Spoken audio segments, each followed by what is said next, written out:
Hello, everyone. Thank you for joining us today. We are at the Wilson Center conducting a series of events to look at different issues affecting the U.S. relationship with Europe and particularly the European Union. One of those tough issues has to do with data flows, personal data flows, privacy rights as understood on both sides of the Atlantic. And that issue has sort of bedeviled the relationship in recent years with the European Union moving to a whole set of different kinds of processes and procedures and understandings that are different than in the United States. Last week, we featured an Austrian privacy lawyer, Max Schrems, and colleagues from Europe to present sort of some European views on this issue. Today, we're delighted to present American perspectives on that with some European comment, to have a transatlantic dialogue. And this dialogue series we are doing together with the Austrian Marshall Plan Foundation, which is a partner of ours for lots of our transatlantic work. This is a public event, so you can participate by sending us a question or a comment for our discussion, either via email. You can send that to GEP, Global Europe Program, at wilsoncenter.org. So GEP@wilsoncenter.org, or send us a tweet at Wilson Center GEP. Send us a tweet, Wilson Center GEP, or an email, gep@wilsoncenter.org. We'll try to weave the comments and questions as they come in into the discussion. But first, let us start. We asked Peter Swire from Georgia Tech, who is a leading U.S. Expert on these issues, to help us understand what are the issues from an American perspective and how should we think about those. We also asked Ashley Gorski from the American Civil Liberties Union to join in with additional perspective on that. And then we'll turn for a European view to Theodore Christakis, who's a professor at Grenoble University in France, and then come into our discussion. So Peter, thank you so much for joining us. We welcome this, and I turn it to you. Thank you, Dan, and hello, everybody. I'm going to try to share my screen here.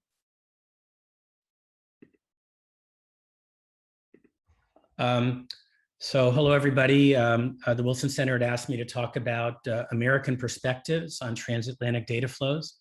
As an overview, I have one slide of my own background.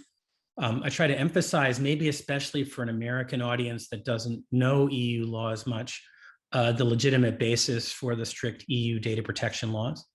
I'll then briefly list some of the critiques that the United States and others have made of the strict EU approach. And I'll spend the last part of the discussion on a challenging issue, the idea of individual redress for people in Europe for their privacy rights and how to provide that under US law.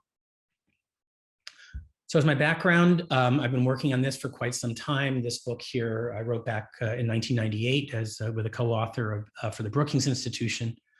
In the later part of the Clinton administration, I was chief counselor for privacy in the Office of Management and Budget, including as the White House official during negotiation of the so-called Safe Harbor Agreement. After Snowden happened, President Obama asked me to be part of a review group on what to do about the NSA. So that provided additional background on national security intelligence issues. When the trial happened, as with Ashley Gorski, who's here today, I was one of the people who testified in the Irish trial as an expert on US intelligence law. In that trial, I was selected by Facebook, and once they selected me, I didn't talk to them again, so I provided my own views. And currently, I'm the research director, as well as being a professor. I'm research director for a think tank called the Cross-Border Data Forum. So these are issues that we certainly look at a lot. So again, this will be familiar to Europeans, but maybe less so to some American listeners. And so I want to emphasize the sort of ordinary and legitimate and understandable basis for the structure of European data protection law. So of course, inside the European Union, each country, each member state has jurisdiction over economic activity within that country. And governments pass a lot of laws about their jurisdictions. They have minimum wage laws, they have environmental laws, they have many kinds of laws, including data privacy laws or data protection laws. And these data privacy laws are about personal data collected from people in the EU in the course of people's activities. People go online, they do other things, their data gets collected. These are the laws to govern how that data is processed. So if we're going to have, or if Europe's going to have data privacy laws, they ought to be enforceable. They shouldn't just be a joke. So it's only lawful under the European law, and this is true back to their directive that went into effect in 1998. It's only lawful to transfer personal data out of the European Union if the data is still adequately protected, and adequate's the word in the key legal texts. Otherwise, just think about it. You could have strict laws within the European Union, and then all the data gets shipped to some other country and they post everything on the internet.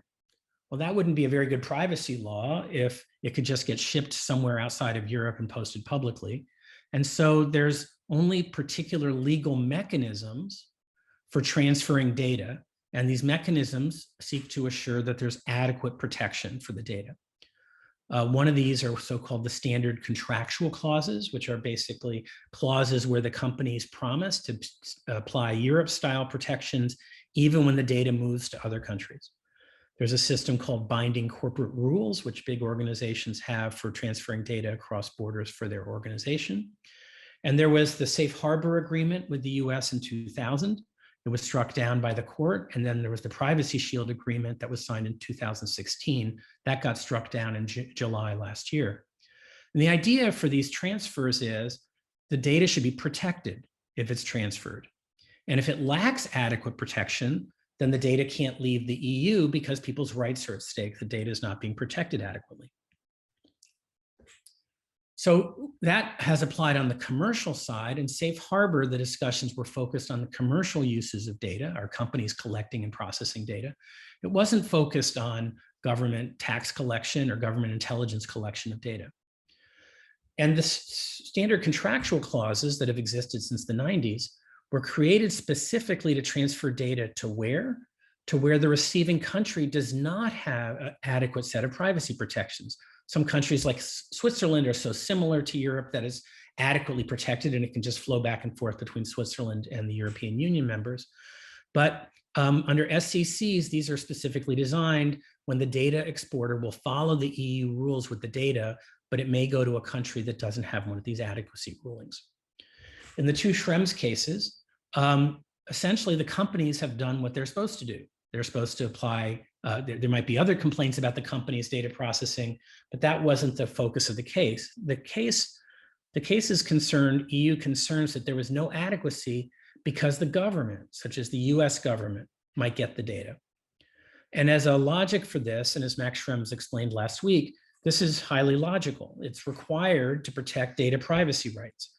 Because otherwise, these other governments, the US government, Chinese government, whoever it is, might undermine or reduce the protections under the privacy shield or the standard contractual clauses. Basically, rights might not be protected if it goes to some country where the government will grab the data. On the other side, this gets the EU into judging the quality of other countries' national security laws. Are the US national security laws to go against terrorism or against adversaries or to share data with Europe, are the US national security laws appropriate, or are China's or any other country in the world outside of Europe? And so there's a concern that this is Europe sitting in judgment of the national security decisions of countries all over the world, which is very different from saying that companies, when they transfer data, have to keep following European rules for the data. This slide gives a number of critiques. It could be a longer or shorter list, but just as having been around these debates for a while. So as I've just stated, there's a clear logic within European Union law for protecting rights and for trying to take measures or for requiring taking measures so that foreign governments can't invade the privacy of an EU person. I'll briefly list 6 critiques. One is something that I testified under oath and believe is that the US actually has extensive safeguards against surveillance abuse. We have the Foreign Intelligence Surveillance Court. In 2015, we passed the USA Freedom Act to correct some of the problems we found out after the Snowden revelations. And so there's a stronger argument than many, I think, in Europe have agreed to about the adequacy of US safeguards.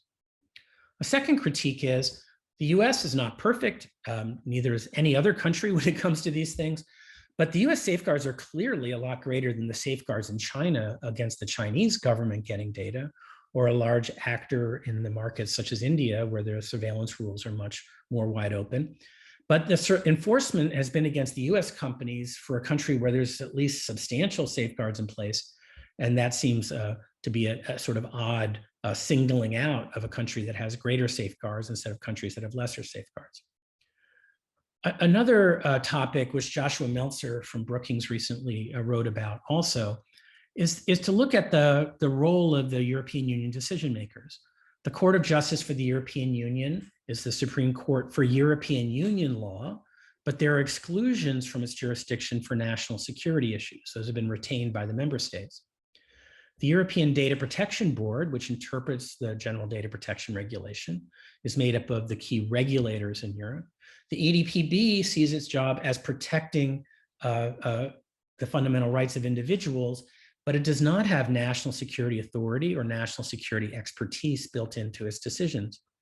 And so to the extent we have decisions being made by the CJEU and the Data Protection Board, these institutions are making sweeping decisions about what other countries do for national security purposes. You might expect there to be a consideration of EU national security experts with US national security experts meet at NATO or whatever, but that's not who's been issuing the key decisions that are legally important here.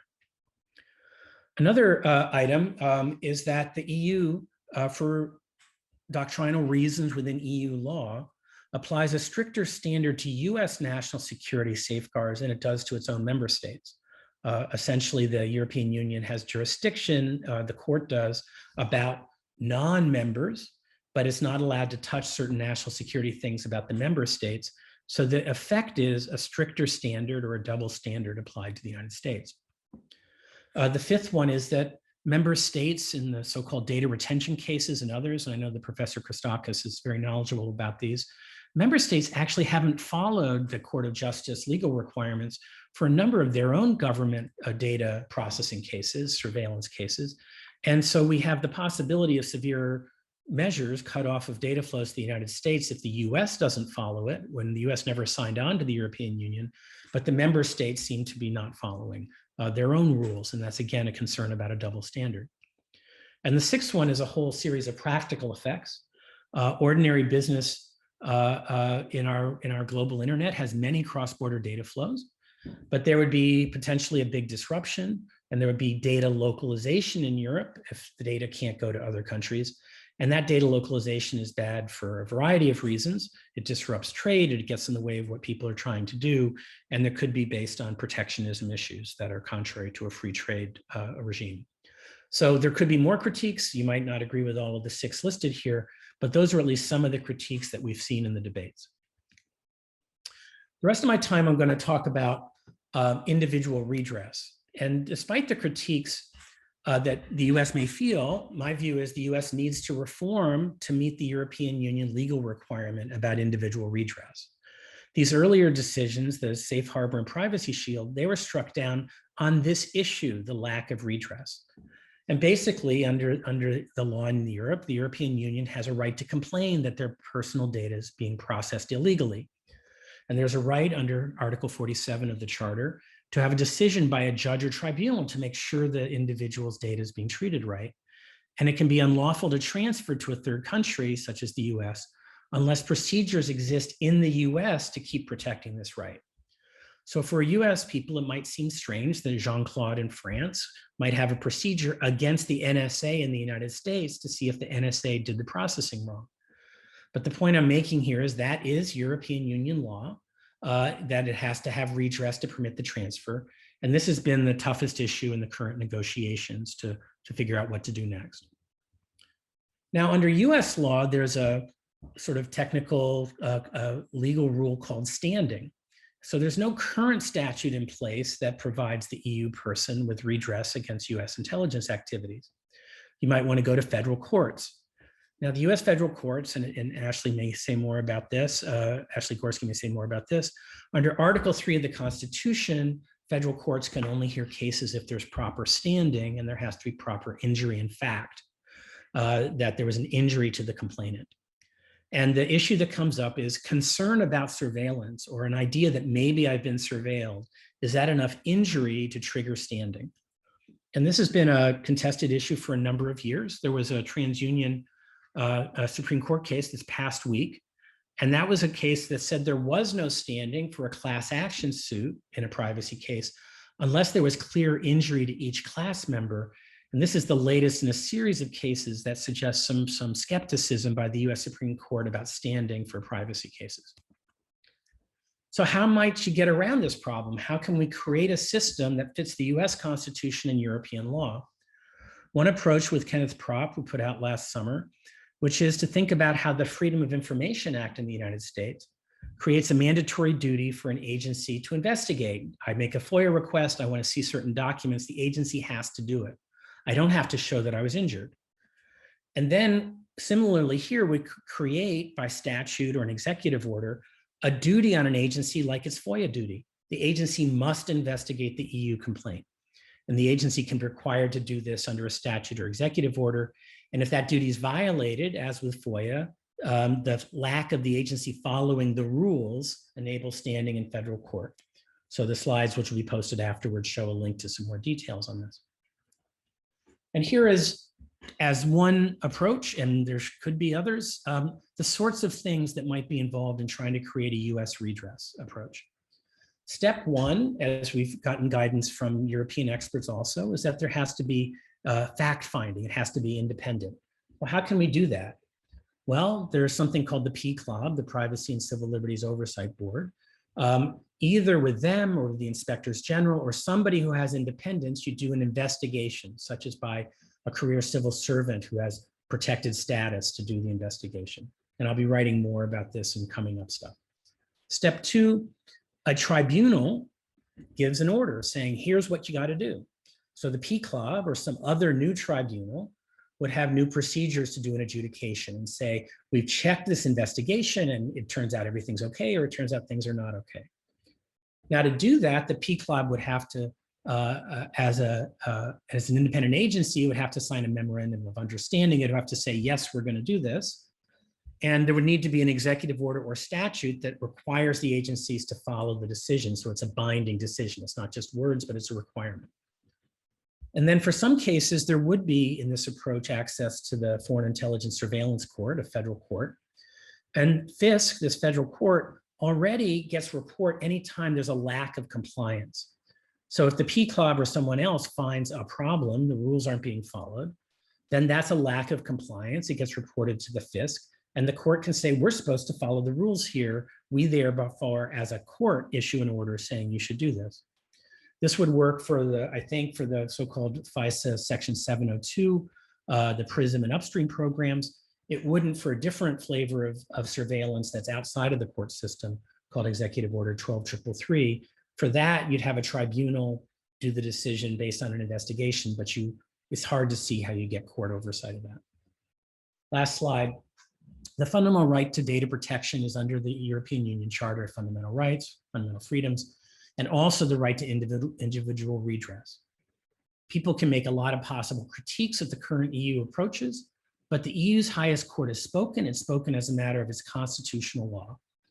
And so the task that at least I'm working on and others are working on is to figure out how might we create legal certainty for transatlantic transfers. I've shown some proposals here. The discussion will look at others as well, such as a statute creating new categories of standing that I believe we'll hear about next. And I believe we'll need creativity and some new mechanisms in order to comply with the quite strict requirements of both European Union and US law. So thanks for that. And I turn it over to the next speaker. Thank you, Peter. Let's go right to you, Ashley, just to continue the flow of the discussion for your comments. Great. Thank you so much, Dan, and thanks for having me today. My name is Ashley Gorski. I'm a senior staff attorney with the ACLU's National Security Project. I've been working on challenges to government surveillance since 2013, and as Peter mentioned, I provided expert testimony in the Schrems 2 litigation.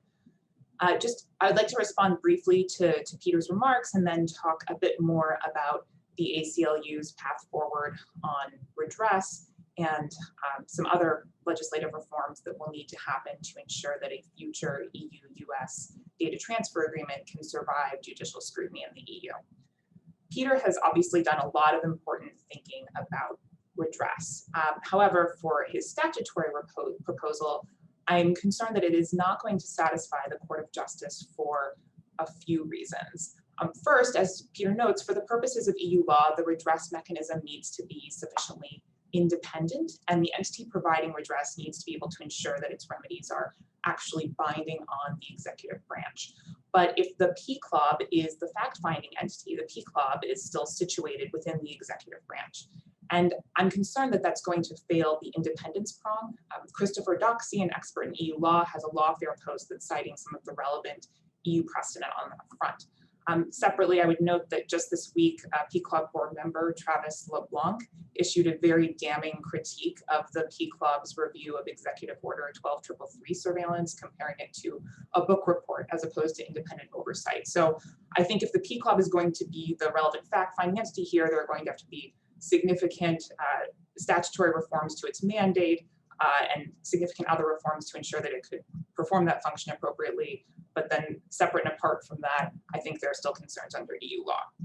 Second, any non-statutory proposal or statutory proposal, as Peter notes, is going to fail to establish binding remedies for EO 12333 surveillance.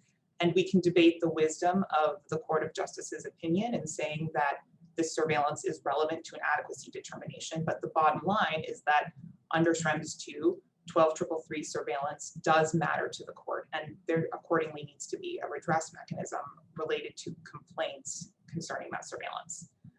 And third, the proposals we've been discussing only allow Europeans to challenge whether the US government complied with the Section 702 procedures in their case.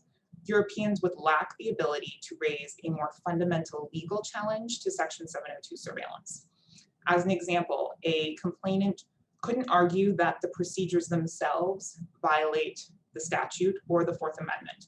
And some Europeans do have viable Fourth Amendment claims because they have substantial connections to the United States under a Supreme Court case, Verdugo-Martinez.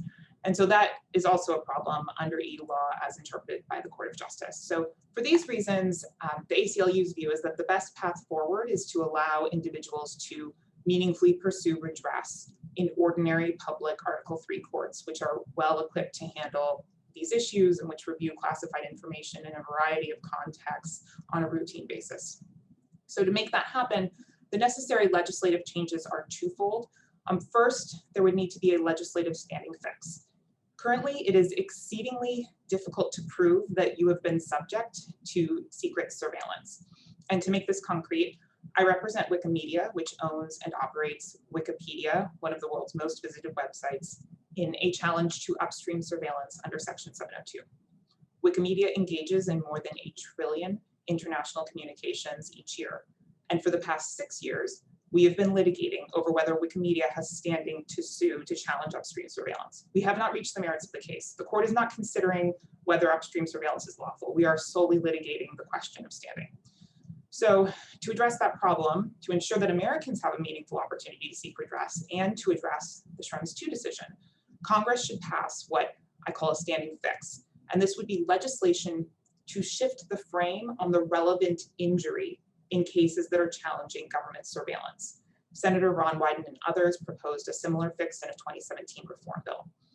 And under this fix, rather than the injury being the surveillance, which is secret and very difficult to prove, Congress could explain that where a person takes objectively reasonable protective measures to avoid the surveillance.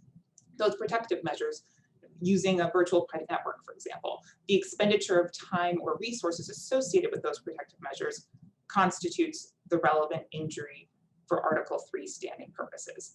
And this would get around some of the evidentiary problems with proving the existence of surreptitious surveillance.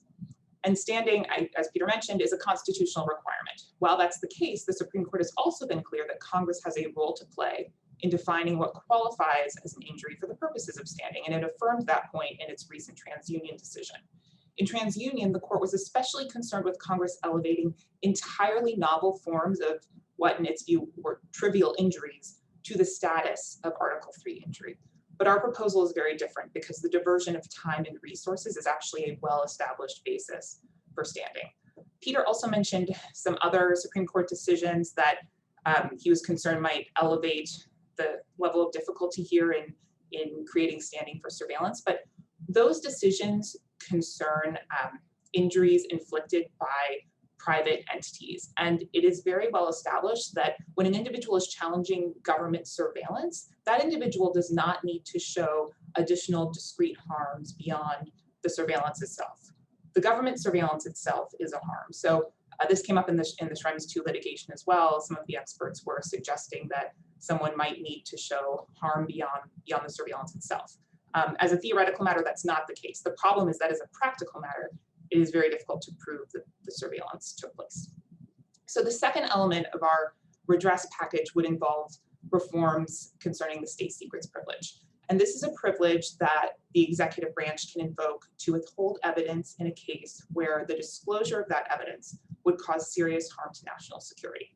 Historically, it has also been able to seek dismissal of litigation involving government contractors that implicate state secrets. And then in recent years, the privilege has morphed and expanded in some lower court decisions, and now the government is routinely using it to try to seek dismissal of surveillance challenges, wholesale dismissal. So not just withholding evidence from a case, but saying this case cannot go forward. Congress in FISA enacted procedures that actually preempt the privilege. So the privilege should not be an issue in cases challenging government surveillance. The problem is that the government argues otherwise. It says that Congress did not actually preempt the privilege, it didn't speak clearly enough to do so, and the Supreme Court has just taken a case, FBI v. Visaga, that will address this very question. So while that question is pending before the Supreme Court, a critical statutory reform is for Congress to reiterate that FISA does in fact preempt the state secrets privilege, and to extend that preemption to apply in cases that are challenging surveillance under Executive Order 12333. Apart from redress, we spent a lot of time talking about redress today, the Schrems 2 decision was obviously concerned with the scope of US surveillance. And here, I think a very quick refresher might be helpful. Under Section 702, the US government can compel the assistance of US companies to conduct surveillance for foreign intelligence purposes, which are very broadly defined. The statute allows the executive branch to target any non-US person abroad to collect foreign intelligence. Executive Order 12333 surveillance, in contrast, mostly takes place abroad, doesn't involve the assistance of US companies, and that surveillance also takes place on undersea cables that are connecting Europe and the United States. Under this authority, the government conducts a wide array of bulk surveillance programs where it is not applying discriminants to narrow the scope of its surveillance. There are reforms to these two authorities that the executive branch can, in theory, implement on its own. I think it is politically unlikely to bind itself and restrain its authority to the extent necessary to satisfy the Court of Justice. I have some weedy reform proposals that I'm happy to go into if members of the audience today are interested, but I think my time's up, so I'll turn it over to Theodore. Thank you, Ashley. That was very helpful and rounded out Peter's presentation. So Theodore, having heard all this, living in Europe, living as an EU citizen, and someone also specializing in this, how do you understand this line of argumentation and the proposals that are being made? Thank you very much, Dan, and it's a great pleasure to participate to this very interesting discussion. There are so many interesting things to say. Just to present myself, I've been writing on these issues for years on human rights surveillance and data protection issues, and I also have pretty much a practical experience of compliance with the GDPR, working as an external data protection officer for some companies. There are so many things to say. I will definitely not answer to Peter's critiques of EU law, because I think that we want to focus on US law today. And I have four, if time permits, 5 observations on the basis of what has been said. I would like to say that we have been thinking with Peter. I'm a European Director of Research within the Cross-Border Data Forum, and we are doing a lot of hard thinking. And I particularly appreciate all the work he's doing also with Kenneth Propp and their proposals trying to advance to find constructive solutions. And this will also be a little bit my line of thinking in discussing these issues. The first issue is that when we talk about redress, we should not forget that it's bigger than redress in reality, the problem. The problem is more generally about independent oversight mechanisms. And sometimes we only focus on redress, which means effective remedies. It's very important. But we should not forget that the whole issue about independent oversight mechanism also concerns, for instance, prior authorization, which is absolutely capital in the EU system. If you see the case law of both the Court of Justice of the European Union and the European Court of Human Rights. And this prior authorization must be given by an independent authority of surveillance measures. So this is very important. For instance, the French law, the French surveillance law is now, there are 16 applications in the European Court of Human Rights, and one of the major issues is this one. The applicants claim that there is no independent prior authorization. Then the oversight must, it's not just about authorization, the oversight is about the whole operation of the surveillance system, and you need to have an independent body, as Ashley said very well. And then you have the issue of effective remedies on the basis of both EU and the European Convention of Human Rights law. There are three things that are very important in this whole process of oversight. One is the independence of the body. I will not discuss here if PCLOB is independent enough or not, but I think that Peter is clearly making his proposals with this idea of independence. And if independence is not perfect, it can be reinforced. So this can be done easily, I think. The second is the power to impose binding decisions, and this is something extremely important for this independent body that does not need to be a court, according to the case law of both Strasbourg and Luxembourg. And the third is the capacity to control effectively. We have some cases in Russia, for example, in the Zakharov case, where everything on paper was perfect, but then the court entered into the operation of the system, and they found out that in reality, the Russian judges were not doing they were always following the executive. There was no real independent control. So you really need to be sure that the system works. This was the first. And I think that all the proposals of Peter go towards these directions and could meet this first very important, except for the prior authorization part. This I have not heard in his proposals. The second issue is, how is it going to work? What exactly is this independent body going to control? And I think that we must be, because we didn't discuss substance, we're just discussing what would be the body, etc. We need to enter, the devil is in the details. And if you see, for instance, what's going on in France with the independent authority who is doing this, or in other European countries, they don't go very far. For instance, you cannot ask them, am I a subject of surveillance or not? They will not answer you in France.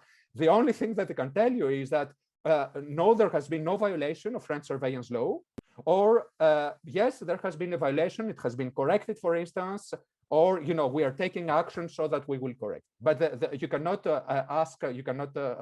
ask more. So the control is rather limited, and from a European perspective and a French perspective, I find it a little bit surprising that the US is so scared in moving things towards this direction, because in reality, the control does not go that far. It's good for human rights, but it's not something that will really impede the whole system of surveillance. The third question, and here I have a point of disagreement with what Ashley said, is what will be covered by all these? I wrote an article. I cannot explain in 1 minute the whole content of this article in 2 parts in the European Law blog. The title is, a few months ago, Squaring the Circle, International Surveillance, Underwater Cables, and EU-U.S. Adequacy Negotiations. I have the feeling that the European Union might be going too far in asking the US also to introduce all these kind of safeguards which exist for domestic surveillance in Europe, to also introduce them for international surveillance, or for the Executive Order 12333. There are several reasons for this. Executive Order 12333 does not give any power to US authorities, correct me if I'm wrong, to compel disclosure by service providers. It's just about direct surveillance, and this is not covered at all by EU law on the basis of the national security exception and recent judgments by the Court of Justice of the European Union. So the only thing that could apply here is something else, which is the law of the European Convention of Human Rights. But when it comes to this, in reality, we don't know if the European Convention of Human Rights applies extraterritorially in such a precise context. Even if it applies extraterritorially to international surveillance, which is done outside of Europe, we don't know the standards. The standards might be very low because the European Court of Human Rights has a habit of giving a big margin of appreciation for surveillance issues, etc., to the states. So we must be careful if we want these negotiations to succeed. Of course, the court said, I entirely agree with Ashley about the fact that the court also talked about Executive Order 12333, but probably protection could be achieved through other means. For instance, for this protection of the cables by using strong encryption or finding international law solutions as I propose in my article. And then probably this could render the EU-U.S. adequacy arrangement much easier. If we follow Peter's proposal, for instance, and we adapt them to these requirements, we might be able to deal with the redress issue. We also need to deal with the proportionality issue, but let's not go too far. Let's make reasonable demands, and let's not forget that what the European system requires is an essential equivalence, not an absolute equivalence or an even better equivalence. And just very, very quickly, I wanted to make a fourth point about standing, but probably I will make it during the end. I just wanted to highlight a final issue. There's a lot of discussion. Do we need a new statute by the Congress or not? And this is a very big question in reality. And what I really appreciated in Peter's against proposals is that they try to find creative way, at least for redress. And I must emphasize here that on the basis of European law, both the European Court of Human Rights and what is required by the GDPR, you don't need a statute by a parliament to resolve these issues. What you need is a binding decision, which could be done through an administrative act, an executive order, as we call them there, if it is really binding and if it gives real powers and independence and powers to the independent body to adopt binding decisions. Then I think that for the redress part, at least, this could be done through a non-statutory change. Proportionality is another issue that I will not discuss here. Thank you very much. Thank you, Theodore. Okay, there's a lot on the table. Peter, I gave you a chance to come back because there was so much directed to your original presentation, but let me just add or emphasize this last point that Theodore made, because I think in the broader public debate, that one is actually fairly central. At the US-EU summit recently and in meetings on the margin, there was simple failure to come to anything. That was the sort of the omission of the US-EU summit was this topic. There was just nothing there. And the commissioner, Jourova and others were saying, the US has to have a privacy law. That was sort of her basic point, sort of the statute that Theodore is mentioning. You mentioned US has, adequate privacy protections, but the EU keeps coming back to this basic point. And Theodore's just last question, that executive order might be adequate given the polarization in the country and the fact that executive branches and recent administrations have tried to, resort to executive orders only to see them overturned by the next executive coming into power, and it's not anchored fully then in a congressional, legitimation. I just wonder. And related to that is this question about, we've negotiated now a safe harbor, we negotiated a privacy shield, both have been invalidated by courts.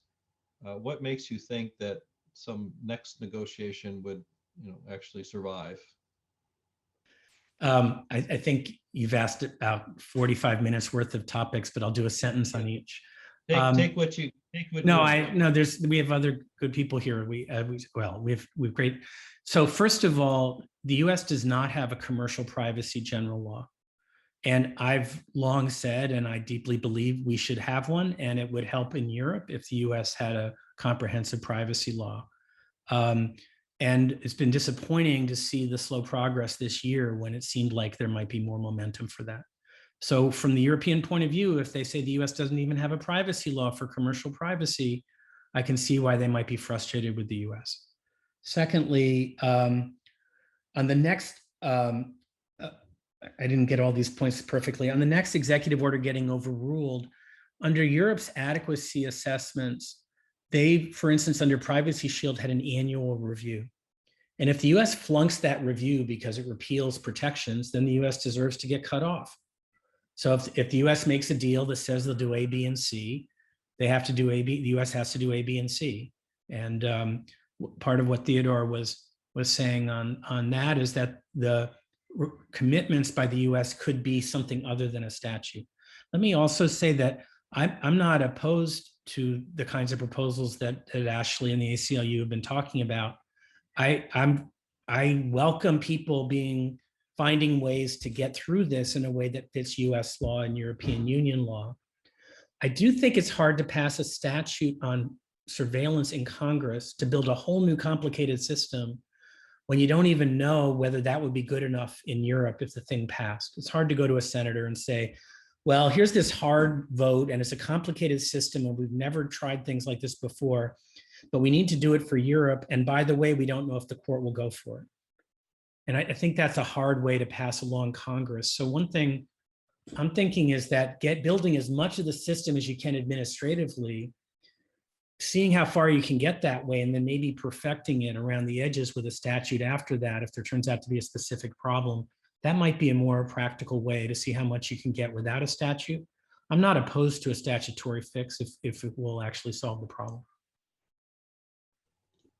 Thank you. I'm going to turn to the others as well, but let me start to weave in some other questions now that are coming in.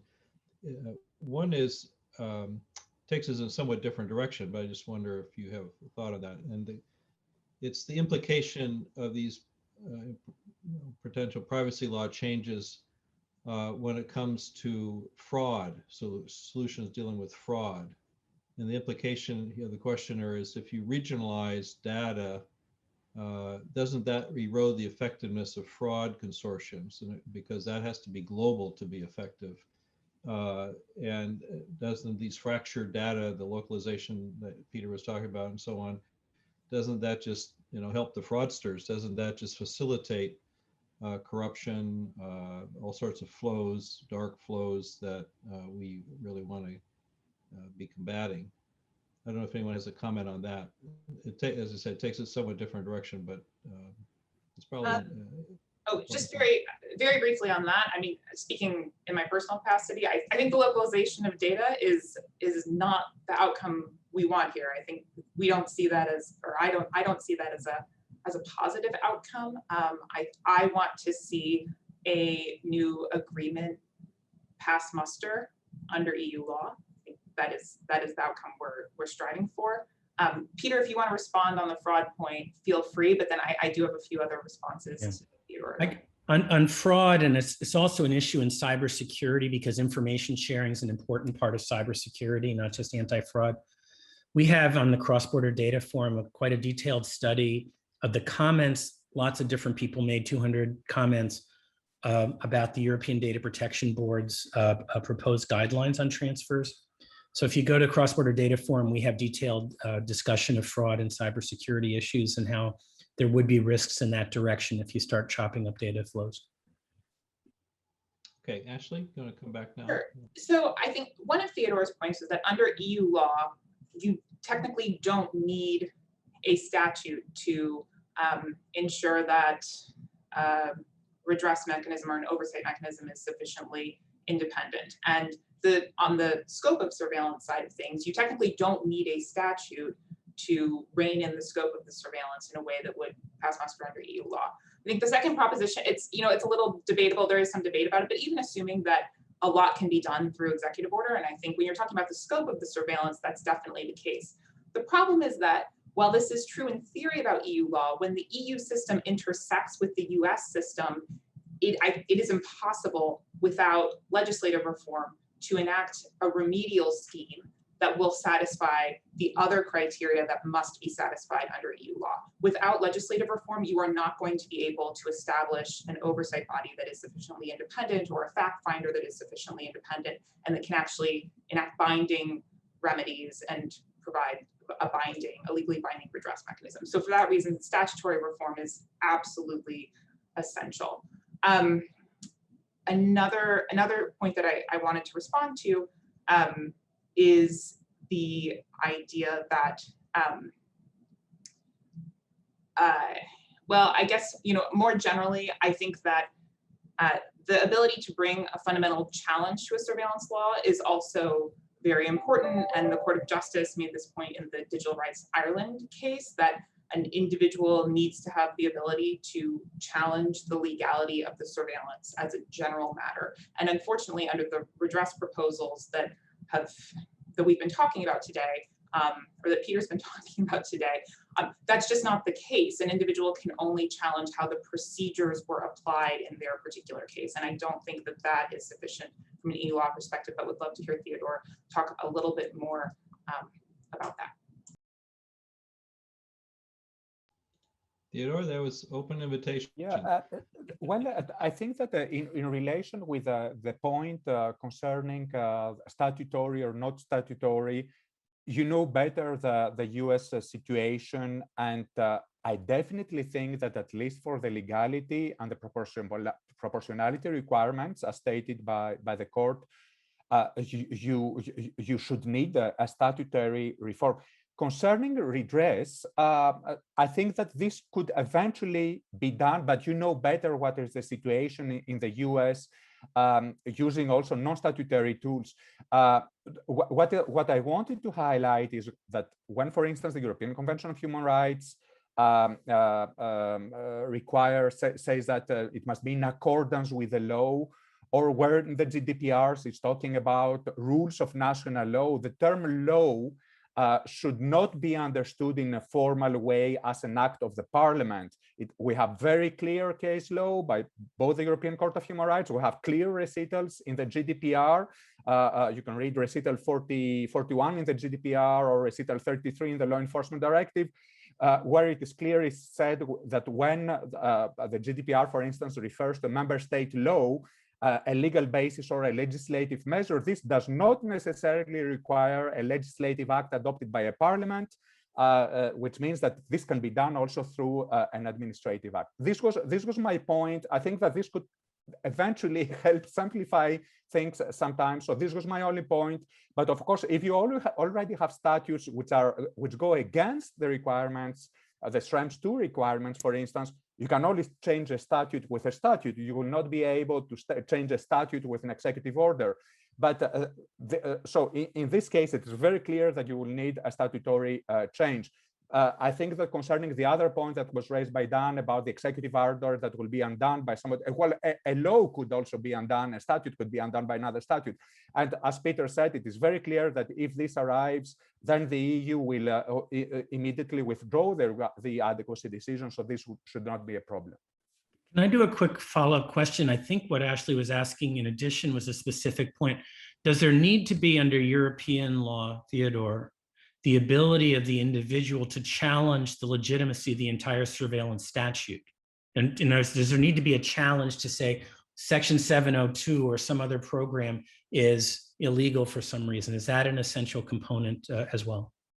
Listen, I think that this is a very interesting question, but I personally think that there are two separate things. When we are talking, I was listening to the discussion also about standing that I find very interesting.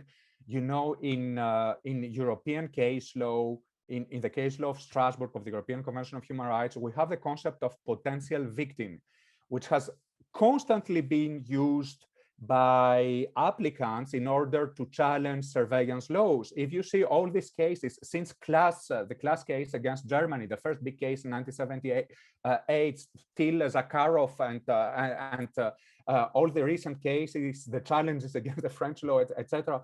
In all these cases, there was no proof that the persons were under surveillance. And the court said that has accepted, although for the court, normally under Article 34 of the European Convention of Human Rights, you cannot just challenge a law in front of the court. You have to show that you're a victim. But the court invented precisely for these cases the concept of potential victim, saying that if a person is not able to establish that the legislation he complains against had actually been applied, he can still be considered as potential victim because, for instance, surveillance measures are secret and he cannot know if you know, he's a journalist, he's an attorney or whatever, he cannot. So this has been accepted. And this is a way to challenge the law. All these cases that you see in Strasbourg, the Big Brother recent case, the Centrum for Advita, all these cases, it is based on this. So this is one point. But when it comes now, when we're talking about redress for specific persons, then the whole, this is not done in a court directly. This is not done in the European Court of Human. This is done in front of an independent body. This can be a court in some European states. This can be an independent administrative authority like in France. And you go there and you can ask, has there been any violation of the surveillance of the French surveillance law concerning me? And then you have a whole procedure. And if they find that there is if you think there's a problem, you can go to a court, etc. So I think that these are two a little bit distinct issues. So I don't know how exactly. I don't think that, for instance, if you create a redress mechanism with an independent body, let's imagine the PCLOB or I don't know, another independent body, I don't think that the issue will be to constantly challenge all the surveillance system, but it is more about individual redress that we are talking about in this specific field. Let me come back to a point that Peter had made earlier about the critique. Also, we're talking about American perspectives, but not just about the U.S. system, but also how Americans are looking at the European system. I mean, in my view, the court decision last summer was as much a message to the European Commission as it was to the United States, that the European Commission keeps doing these things with the U.S. and it's not working and it's illegal. And so the idea that the U.S. would have to pass these tests once a year that the Commission judges adequate, the court basically is saying we don't think you're adequate. And then the point that Peter made earlier that many of these provisions don't apply necessarily to EU member states. How do you, Theodore, how do you talk to Americans about that when even EU member states aren't adhering to some of these provisions? This would require a lot of, this is, I don't really agree with the statement that this does not apply to European states. I think that it does apply. Even when it comes to direct surveillance, I talked about Executive Order 12333. It's true that EU law does not apply, but we have another system of law, which is a system of the European Convention of Human Rights, which is binding upon all the EU member states and many others, because there are 47 member states to the European Convention of Human Rights, and you have very strong safeguards in relation with surveillance. And when you see, for instance, the guidelines of the European Data Protection Board, they put together both the standards of EU law and the standards of the European Convention of Human Rights. So France, etc., all these countries, just a few weeks ago, we had the Grand Chamber judgment of the European Court of Human Rights, which considered that both the UK and Sweden surveillance laws were contrary to the European Convention. So they are definitely submitted. There's a whole discussion. We need to separate every time the different requirements because the requirements of EU law are, let's say, more strict than the requirements of the European Convention of Human Rights. But European member states have a lot of requirements and obligations in this field. So we should not give in any way the impression that you know, European law does not apply to European states, but apply to external states.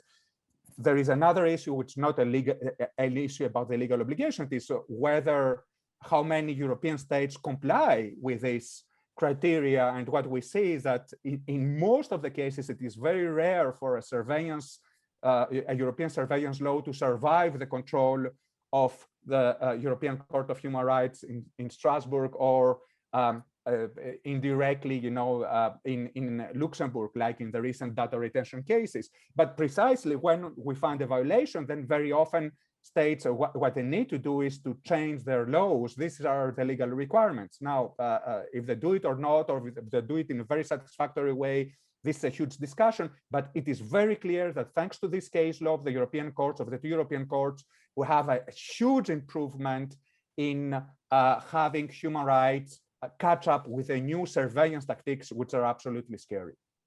Yeah. And just to jump in there very briefly, I'm sorry, Dan, go ahead. Go ahead, go ahead.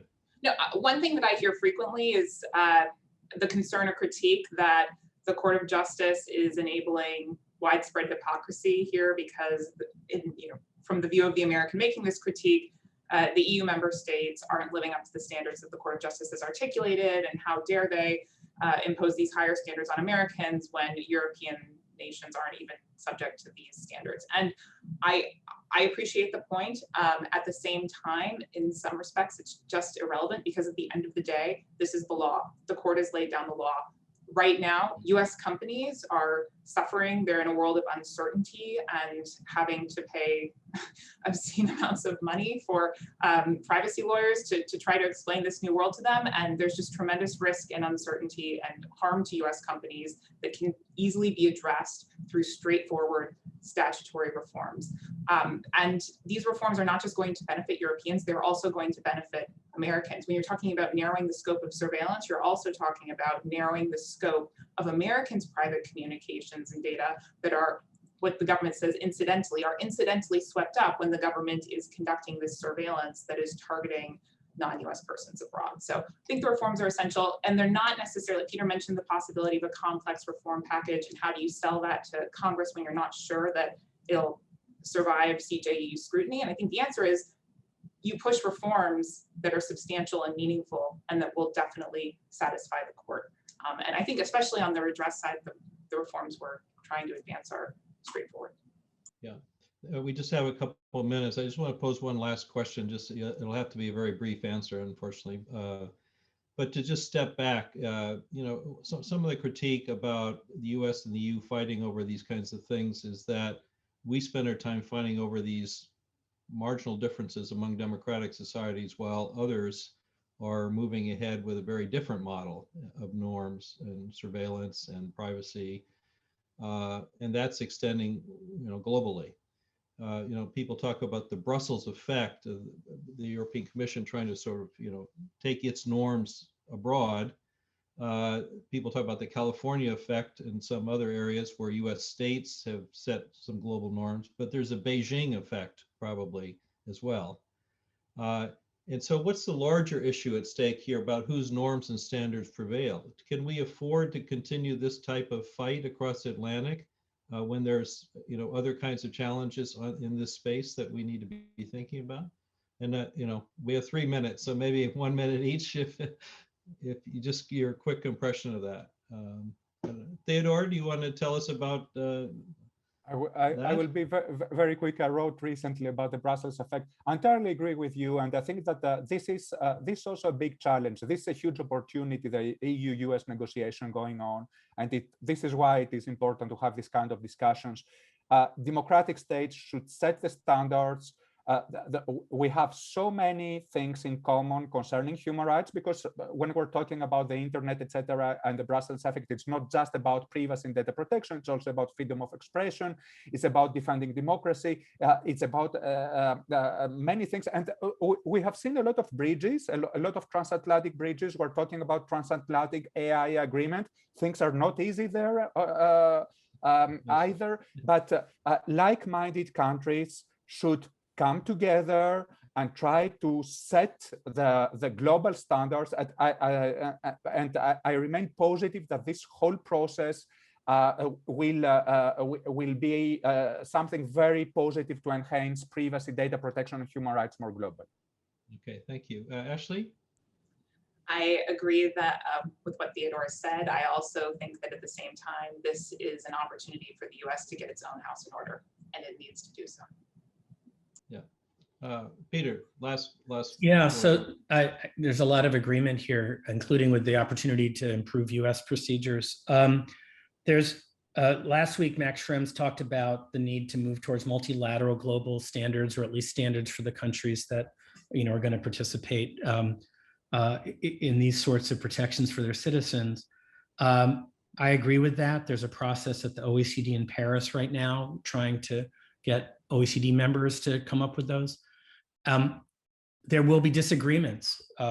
Within Europe, there's much more attention to Convention 108 plus as the framework for those kinds of multilateral protections. At the OECD, I think there's a greater participation maybe of national security and law enforcement experts, and not necessarily a consensus on 108 plus. But the goal should be for democracies, for rule of law countries to be creating standards that would converge here, and then the disagreements won't seem as large, and we'd have a better basis for continuing flows at a minimum between the democratic rule of law countries. Thank you so much.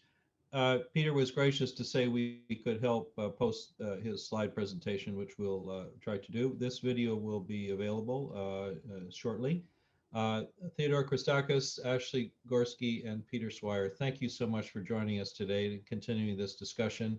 As we see, there's a lot more to come. We appreciate it. Thank you for your time. Thank you to our audience. Take care.